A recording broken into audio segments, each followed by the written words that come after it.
welcome back to my channel and welcome to 2019. Today is going to be my favorite videos of 2018 video, which this list was so hard to make and narrow down. I read 169 books last year, and trying to narrow that down to like 10 to 12 books was not an easy feat, but I really went with the books that they're not just 5 stars, because they do all have 5 stars, but it's not all the 5-star books I read because that was too many. So I really went with the books that stuck with me over the months and I really just keep thinking about, and also the ones that if I had time, I would drop everything and just pick them back up again and reread them. To me, the ability to reread really makes me know which ones were my absolute favorites. So without further ado, let's jump into the best reads of 2018. So first I had to go with the Bridgertons. I did not read all of them this year. Some of them I read in 2017, but I did read some of them this year, and so I felt like I was just gonna kind of include them as like a group. I love this family. I love this series so much. If you haven't read The Bridgertons by Julia Quinn and you like historical, or even if you don't like historical, I really think it's a good place to kind of dip your toe in. I've got a couple of friends who have started reading them and I'm very excited because I really hope they like them. But yeah, I feel like I don't have anything else to say. Julia Quinn is one of my favorite authors, especially in the historical romance genre. One book left in the series I haven't read yet, but for the most part, I have almost finished the series. My next favorite book of this year was A Promise of Fire by Amanda Boucher, which is book 1 of the Kingmaker Chronicles. Really, it's book 1 and 2. I haven't finished book 3 yet. I still have to read that one. But I loved this fantasy. It's like a fantasy romance series, and it's kind of what got me into trying to find more fantasy romance series. This is just so fantastical. It has so much magic in it, but it also has a really strong romance storyline, which I felt like is kind of what I was missing in a lot of the kind of fantasy novels that I've read before. So if you haven't picked up Amanda Boucher, I definitely recommend her. This book series was fantastic, and I cannot wait to read the 3rd book. I honestly think I've been putting it off because I just don't want it to end, but her new book just came out, so I need to read the last one so I can read her new one. The next one, I feel like you guys have heard me talk about the series the entire year, and that is the New York series by Sarah Morgan. This is book 3.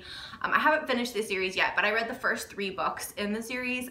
So again, I'm kind of cheating because I'm talking about a series, not a book, but oh well. I loved these books. I thought they were so fun. They had really kind of witty friendships and really good friendships, and they also had really swoon-worthy love stories, and I felt like Sarah Morgan has a way of kind of writing serious without being too serious, if that makes any sense. Like, you still feel like you're reading something lighthearted and kind of an escapist novel, but you also, like, the characters are dealing with very real problems, which I really enjoyed. This one was probably my favorite, just because I absolutely loved Eva and I had been looking forward to this one. So in 2019, definitely need to finish this series. But the first 3 books are fantastic. If you're looking for a contemporary romance with just the best friendships and romances, definitely pick up the series. The next favorite is Next Year in Havana by Chanel Clayton. I honestly kind of forgot I read this year because I read it towards the very beginning of 2018. Having said that though, I still remember this book so clearly because this one might be my favorite book of last year. I didn't actually pick a favorite because that's too hard, but this one might be my favorite. This one was fantastic. It was historical fiction. It takes place in 2 different time periods from 2 different relatives, so modern day and back in Cuba during kind of the Cuban Revolution. I feel like this book had everything anyone would want in it. It had history, it had romance, it had some action, it had like those scenes that make you kind of like gut-wrenchingly sad, but then also scenes that make you so happy. Her next book comes out later this year. I think it's in April, and I cannot wait to read it. So if you like any of those things I mentioned, definitely pick this one up. So the rest of the books that are on my favorites list are actually on my Kindle, so I'm just gonna show you the cover on here. So the next one is The Royal Treatment by Melanie Summers. This whole series is fantastic. This basically involves a reporter who is kind of going into the royal family to kind of like expose them in this like made up land.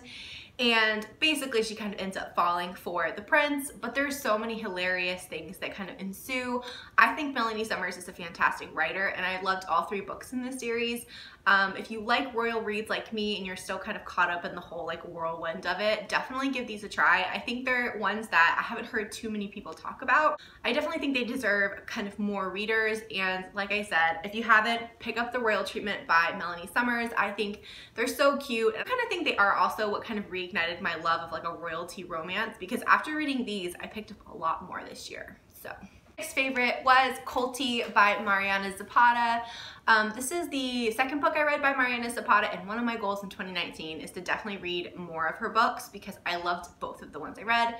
This one is about a female soccer player, and she is in her, I think she's in her mid to late 20s, and a new coach comes in to coach her team, or I think he's like an assistant coach maybe, named Colty, and he used to be a huge soccer player. I think it was in Germany, and so he's retired, he's grumpy, he's downright rude, but the slow burn in this book was at times agonizing, but also very worth it. I loved this book. I have no liking for soccer, and I still loved this book. So don't let that keep you from reading it. It was a romance, but it took a long time. It became a friendship first because obviously he was her coach. It was kind of like a no to date a player, even though they are all adult, of course. But I just loved it. So definitely pick this one up if you haven't. I feel like I was the last person to read that book, but if you haven't read Colty yet, definitely pick it up.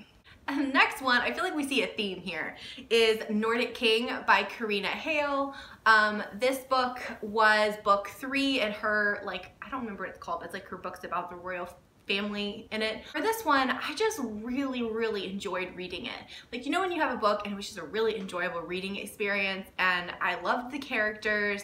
It was adorable. There's a little cute pig in it. If you're, again, a fan of royal romances, there's a lot on this list because I feel like this was the year of the royal romance because, I mean, obviously, we had the royal wedding and stuff. But this one was so cute. I love Karina Hale already, but this one was my favorite in the series. It had a brooding, kind of grumpy king and a girl who was just really kind of vibrant and fun and kind of took him out of his shadowy dark place. So I definitely really loved it. It was such a good build up, and it was a little bit a no too because she was the nanny, but it did it in a way that wasn't taboo, and it wasn't kind of gross or anything. It was a really sweet relationship, and I really liked it. The next one is Royally Yours by Emma Chase, another royal romance. Originally I wasn't gonna include all of these because I'm oh, they're too similar, but they're really not. This one and the previous 2 really aren't that similar. Emma Chase is one of my favorite authors. I love her books. This is book 4 in her royal series. So this book is a bit of historical because it takes place from Queen Leonora when she was younger, and I just loved this book so much. It is kind of about this queen who is kind of building this icy heart because she's thrust into all of this power and these problems so young. But then she meets this handsome man who kind of helps her realize that she can live, and I feel like he just really makes her a better person, and she in turn helps him as well. So he's this world traveler, and he comes back, and it's a really sweet way that they become a couple.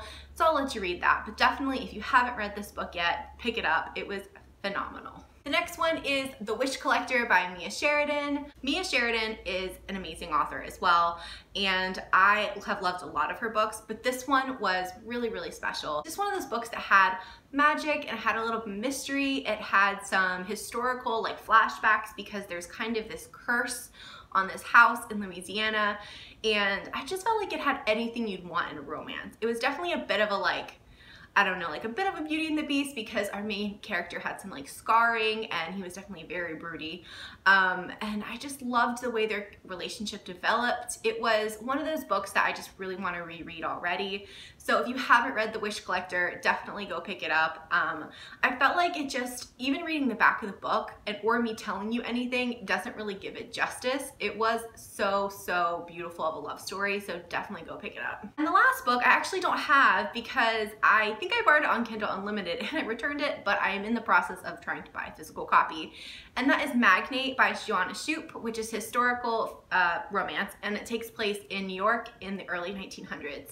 And this one I wanted to include because I loved it, A, And B, I just really love the Gilded Age New York, and I definitely was on a bit of a kick for that for a while, and I read a few books in that time period.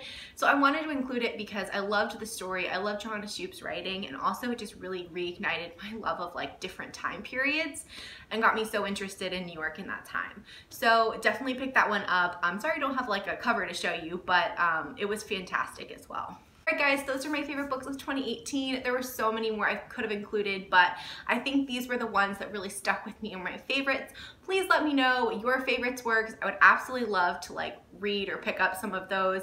Thank you guys so much for watching, and I'll see you next time. Bye!